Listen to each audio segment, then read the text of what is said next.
Hey guys, it's Joel from guntoter.org.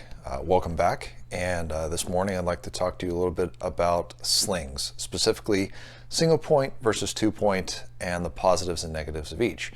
The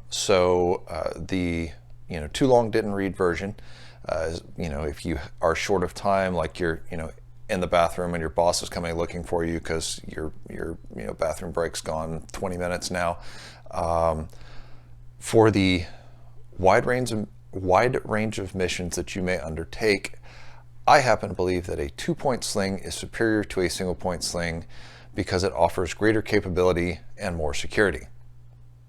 That's the brief version. For those of you who have short attention spans, see you next video, I guess. For those of you who'd like to hear a little bit more about it, let's first talk about what a sling does. A sling basically serves two main functions. The first one being is essentially your rifle's holster. So if I need to take my hands off my rifle, the sling is what holds it secure to me so that it's available to me and it's out of my way. The other thing a sling can do is when you are talking longer range shooting, it can help to stabilize the rifle. So those are the two main purposes, at least for me, of a sling. So moving into single point versus 2-point. A single point sling, what it excels at is maneuverability.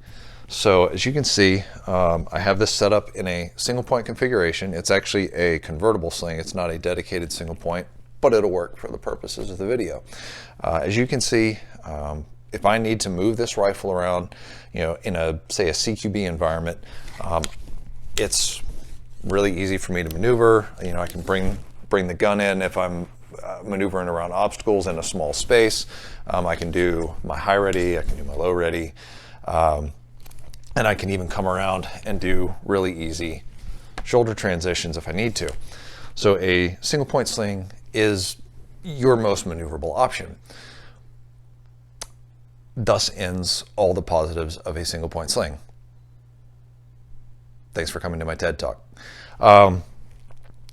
Okay, so that was the positives. Some of the negatives of a single point sling.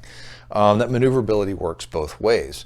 Because a single point sling attaches at a single point, once you let go of this, as soon as you start moving, you can see how much that single point sling bounces. And I'm not even doing anything but going from side to side.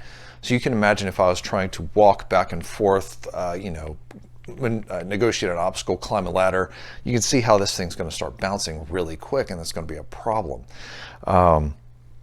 It also has the amazing ability, and for those of you who have used a single point sling and done any transitions, you know what I'm about to say.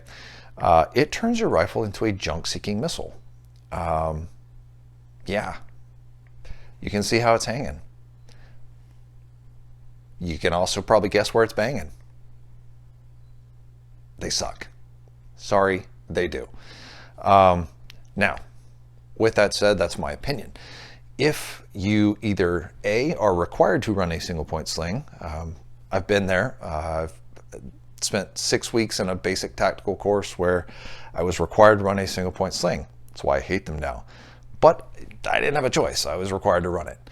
So if you're required to run it, or B, you evaluate this video, you think I'm full of crap, and you still want to run a single point sling. Cool. Your life, your junk. Two things you're going to need to keep in mind. One, the attachment point for a single point sling is on the receiver end plate.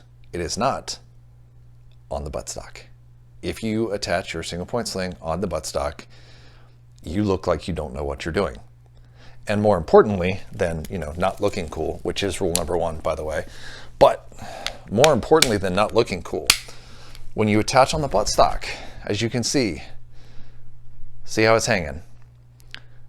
If it wasn't in my way when it was hanging up here, it's definitely in my way now. So you're actually causing more problems for yourself when you mount on the buttstock. So please don't do it. The second thing is, if you run a single point sling and you need to go hands-on to, like I said, climb, touch a person, do medical work, you are going to need some sort of retention to keep this thing in place. Because if you just let it hang like this, you're going to cause all sorts of problems. This thing's going to be swinging around. It's going to be digging in the dirt. Lots of issues, none of which are going to end up well for you. There are a number of different retention devices that you can get. There's the old school one that I had when I was forced to use it, which was the old like Blackhawk hook that goes on your belt.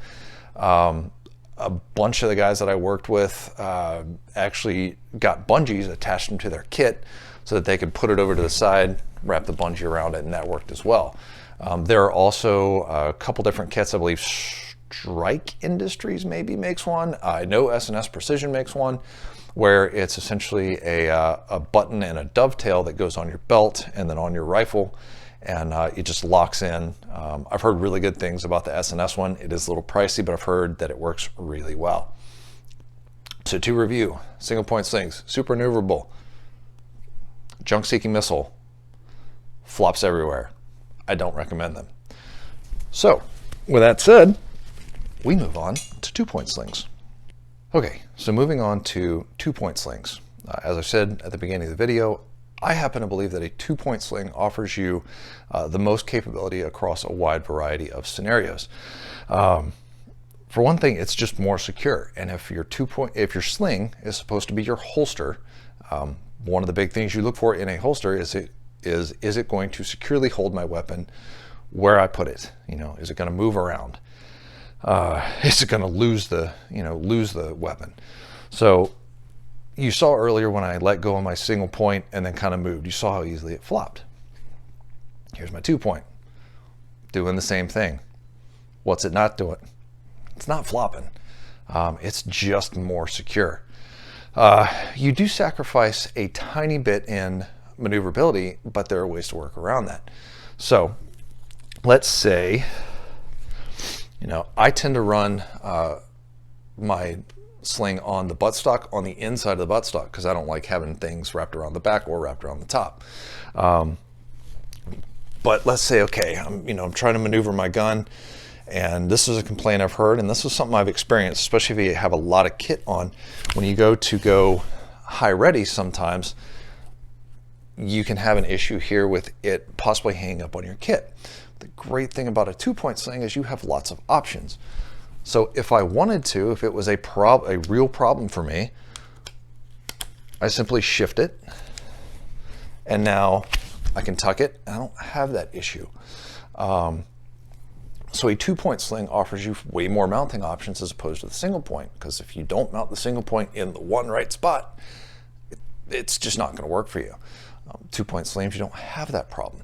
So you can move it around and play with it and adjust it to fit your needs. You're not having to accommodate the sling is having to accommodate you, and that's what's really important when you're setting this stuff up. Another thing is if, oh, it's not maneuverable enough, it's hung up underneath this arm. Okay, voila, untuck it. Now it's maneuverable, I can do whatever I want with it, and when it comes time to, hey, I need stability, I need to sling this thing, all right, I'm back in, I tighten it down, and it's secure again. You can't do that with a single point. You can do it with a 2-point, and once again, that's why I like these things. Since I talked a little bit about mounting on the single point, let's talk a little bit about mounting on the 2-point. As you can see, I like to run from the buttstock to a point as far forward on my rail as I can while remaining behind my hand. I don't like running all the way forward, because then when I try to attain my grip, the sling interferes with that and get kind of hung up in it. So I like to run the sling behind it.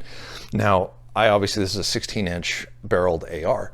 I have a lot of real estate to work with. For those of you who run shorter barrels, rail space kind of becomes premium. You may not have all that space to mess around with, so you may have to move it closer.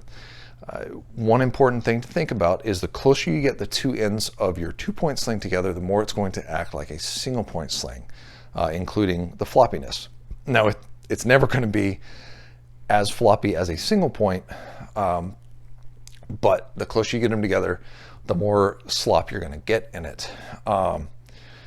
And that's just something to think about when you're picking your spots. Because I see a lot of guys that run, you know, from the end plate to some point like right in here, because there's a lot of rail manufacturers that add integral QD slots here. That would be a concern for me, especially on a gun this big. Putting them that close together, I'd be worried about, you know, the sling not keeping, especially my barrel, close enough to my body that's not going to hang up on something, which is why I run it the way I do. So that's really the key points. Single point sling, super maneuverable. The negative is it's not very secure, and you need a secondary device of some sort to really secure it for any sort of hands-on work. 2-point, much more secure, slightly less maneuverable, but honestly, in my opinion, that slight loss of maneuverability is not near as big of a deal as it seems like. And for those of you who just really, really want to try it both ways, they make convertible slings now. I know Haley has them, Magpul has them, and even Blue Force Gear sells a conversion kit where you can convert this. So you can set it up in a way that you can run single or 2-point depending on what your mission requires. Once again, the 2-point sling or the convertible sling offers you a much wider range of capabilities across a broader set of missions. And that's why I choose that over the single point sling. So, hope this was useful for you. If it was, please hit like, please hit subscribe, please hit your notification buttons. If you'd really like to help us out, we do have a Patreon page where you can support us. But even if you can't support us monetarily, thanks for coming by and watching. Thanks for subscribing. Thanks for sharing. For those of you who know about some of the social media and how it works, organic shares are far more effective than me trying to sit here and pay them money to advertise. So thank you if you share.